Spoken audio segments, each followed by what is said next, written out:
In this episode, I have a JVC TDR272. This is just a single cassette auto reverse basic deck that came in today, not working. And this one is totally dead. So let's take a look and see if we can get this one working again.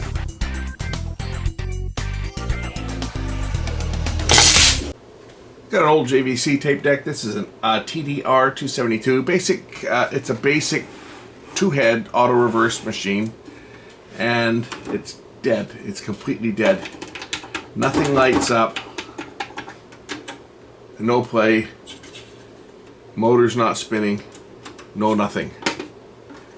Complete dead set.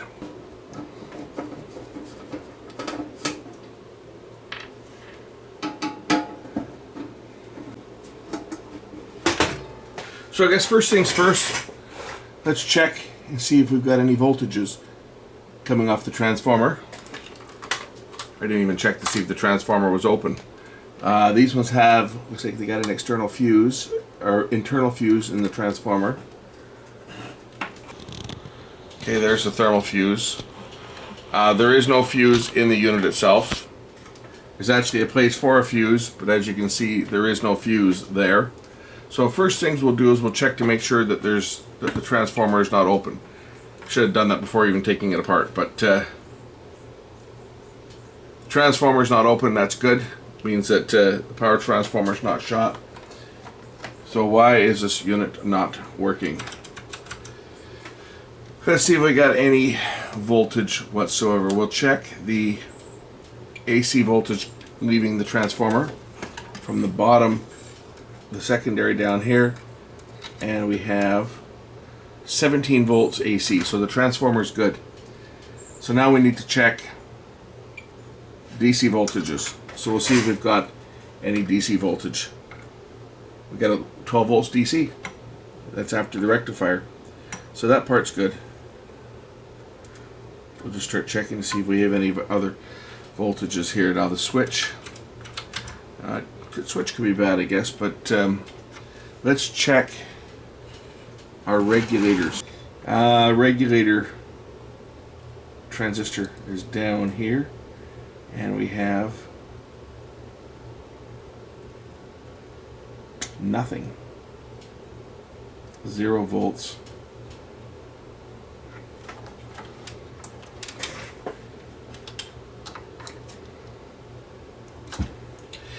Hand out of the AC there, 0, and oh, we have voltage here. What the heck? Where do we got voltage? We got voltage on the collector. We have no voltage on the emitter, and no voltage on the base. Well, that's interesting. Okay, so we have a regulator problem here. Could be the transistor, but it's not receiving any bias voltage, it looks like, to regulate. So we're gonna have to look through some of these circuits and see whether we've got any drive.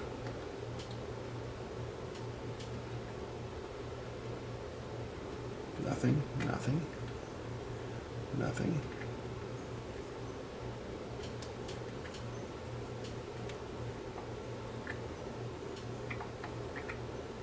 20 volts. Oh, all right. We have 20 volts here on this resistor.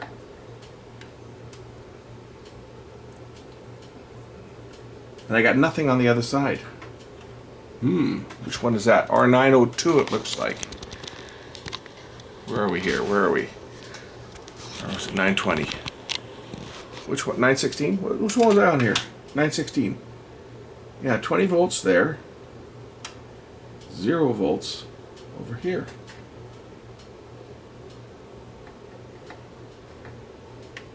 That resistor actually looks like it's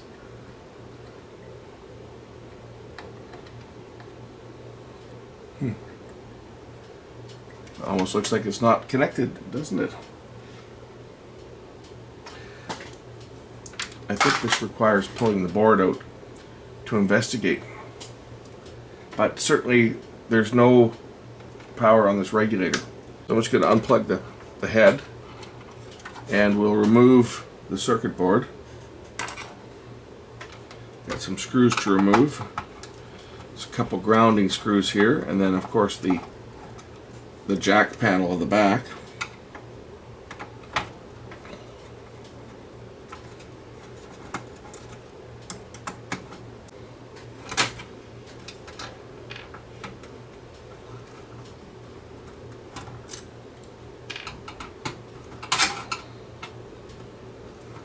So I'm going to remove that resistor that I had no voltage. I had voltage on one side and no voltage on the other. We'll remove this resistor and test it and replace as necessary. It seemed to be loose, but it wasn't. It was, I guess, it's just the lead flexing itself. But this is the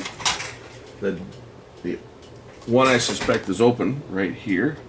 So here's the resistor, yellow, violet, orange. This is a 47K resistor. And it is open, as you'll see. That resistor, 47K, is open. Okay, I found another one. I pulled one out of an old power supply. Same size as this one. So let's get this one installed and soldered down to the board.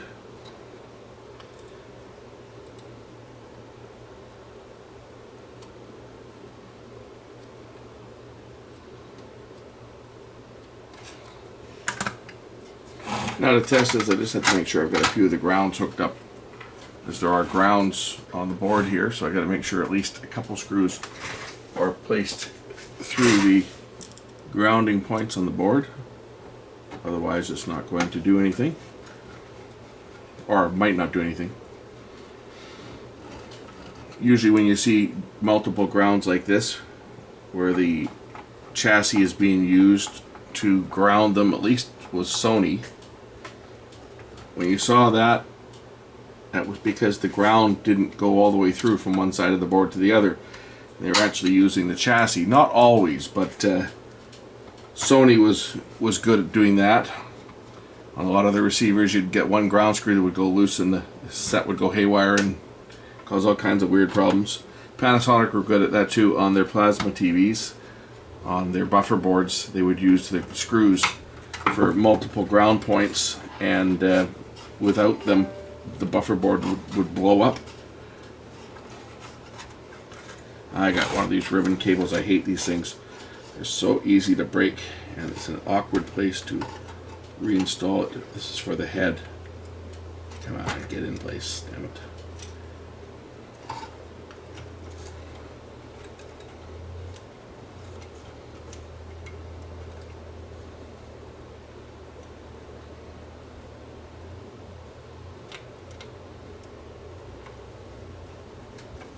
Ah, we have lights. So our 12 volt supply is now back. It was just that resistor that went open, and that would have been in the bias probably for that 12 volt regulator. Now if we look at, so this is the resistor here I replaced. Where is it? That one? Yeah, 19 volts. Yeah, it was this one. It was this one here. We had 19 volts on one side before, and we had 0 on the other. Now we've got 19 volts. And if I go over to the output, regulator output, we'll find that we have 13 volts, and on the base we have 12.5. Right, so it was the bias for the base. I don't even think I need to bother doing a recording on this, because if it plays, then it's working. And it is. And reverse. And it's reversing. There's nothing on the other side of the tape. If I stop the tape, flip it over, it's playing in the reverse direction.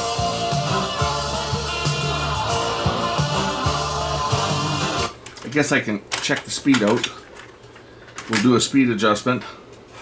This one here has the speed control right up here on this board.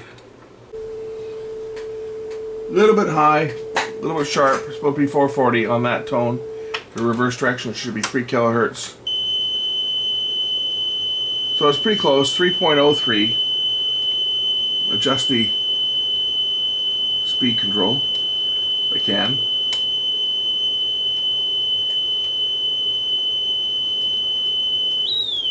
Oops.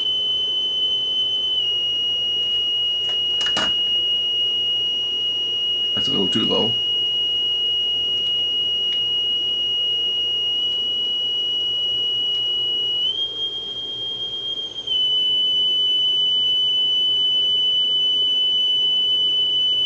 That's pretty close.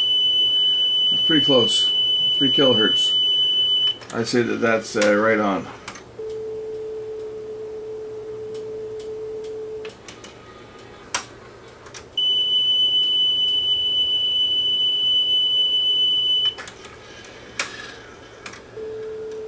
Yeah. It's a little different going that direction. I wonder why. Let's just turn the tape over and see whether it's just that direction. Oh, so one direction's a little slower. Reverse is a little slower than forward.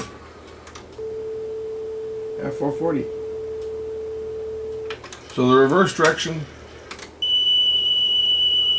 and there's more wow and flutter.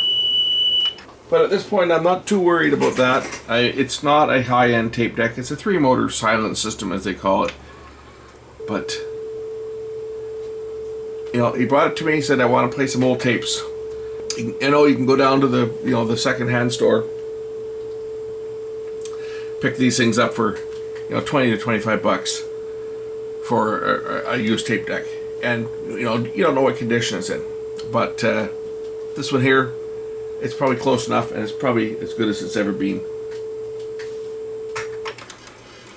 This was not a real high-end deck. You can hear a bit of flutter there, but it's going to have to stay like that because the guy that owns it won't want to spend any money. It's the belt looks to be in pretty good shape on here. It looks pretty grimy, and it looks like there's a fair bit of wear on that head, but it is what it is. It's going to have to be like that. It's working. Thanks for watching.